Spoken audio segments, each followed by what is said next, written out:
విచేసి ఉన్నాం. ఎక్కడ ఉన్నా, ఎచ్చట ఉన్నా, ఎలా ఉన్నా యేసుక్రీస్తు యొక్క మాటలు ఆలకించాలని ప్రభు పేరట మనం చేస్తూ ఉన్నాం. కాబట్టి పరలోక రాజ్యము సమీపించుచున్నది, మరి నిత్య రాజ్యము సమీపించుచున్నది. మరి యేసుక్రీస్తు వారు అందరూ అంతటను కూడా మారు మనసు పొందాలని, మార్పు చెందాలని మరి ఆయన ఎంతగానో ఆశపడుచు ఉన్నాడు.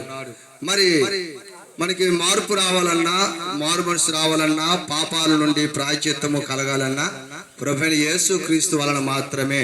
మీకు ఒక లేఖనము చూపిస్తాను. కీర్తన గ్రంథము 32వ అధ్యాయంలో ఒక చక్కనటువంటి మాట ఉంటుంది. కీర్తన గ్రంథం 32వ అధ్యాయము 1వ వచనము, అతిక్రమములు దాచిపెట్టువాడు వర్ధిల్లడు, తన పాపమునకు ప్రాయశ్చిత్తము నొందినవాడు యెహోవా చేత నిర్దోషి అని ఎంచబడినవాడు ధన్యుడు.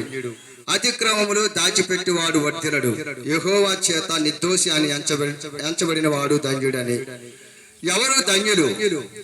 ఎవరు ధన్యులు? ఎవరు దీవించబడిన వారు?